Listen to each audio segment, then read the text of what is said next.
दुचाकीवर दूध नेणाऱ्या शेतकऱ्याला जागीच अटक. कॅनमध्ये दूध नेणाऱ्या शेतकऱ्याला घरातूनच उचललं, कारण जाणून कपाळाला हात माराल. देश हादरला आहे. सकाळची वेळ, गाव अजून पूर्ण जागं झालेलं नाही. रस्त्यावरून एक दुचाकी शांतपणे निघालेली. मागे नेहमीसारखे दुधाचे कॅन. पाहणाऱ्याला काहीच संशय येणार नाही असा साधासुधा माणूस.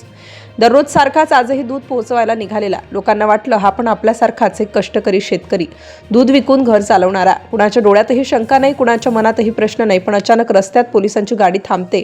दुचाकीला हात दाखवला जातो, थांबा जरा.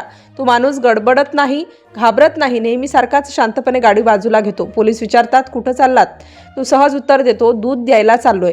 त्या उत्तरातही कुठलीही घाई नाही, कुठलीही भीती नाही, उलट आत्मविश्वास आहे. पोलीस नुसतेच पाहतात. दुधाचे कॅन, दुचाकी, साधे कपडे, सगळं अगदी नॉर्मल.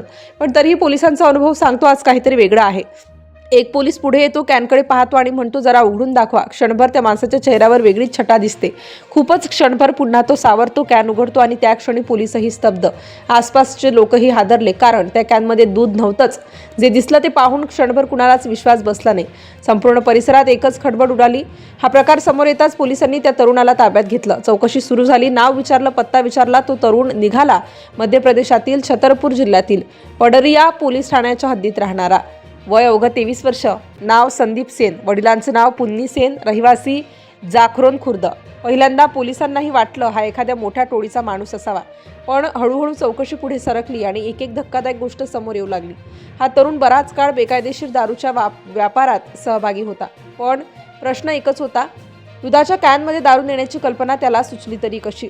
जेव्हा पोलिसांनी हे विचारलं तेव्हा त्याचं उत्तर ऐकून अधिकारीही थक्क झाले. त्याने सांगितलं, ही कल्पना कुठल्या गुन्हेगारीची टोळी नव्हती, गुन्हेगारी टोळीची नव्हती, कुठल्या आंतरराष्ट्रीय रॅकेटची नव्हती, तर ही कल्पना सुचली होती एक चित्रपट पाहिल्यानंतर. होय, शाहरुख खानचा रईस चित्रपट. चित्रपटातील एका दृष्टाने त्याच्या डोक्यात कल्पना रोवली आणि त्याने थेट वास्तवात ती उतरवली. दूध ही अशी गोष्ट आहे की कोणीही संशय घेत नाही.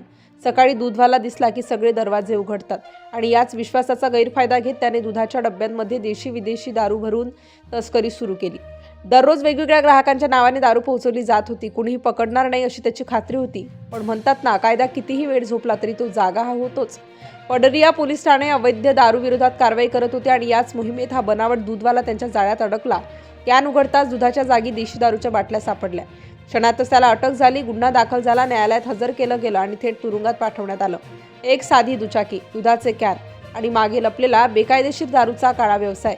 ही घटना एकच धडा देते, गुन्ह्याला प्रेरणा कुठूनही मिळू शकते, पण शेवट नेहमी तुरुंगातच होतो. दुचाकीवर दूध नेणारा शेतकरी वाटणारा माणूस खरं तर निघाला दारूचा तस्कर. कारण शेवटी समोर आलं आणि संपूर्ण देश हादरला.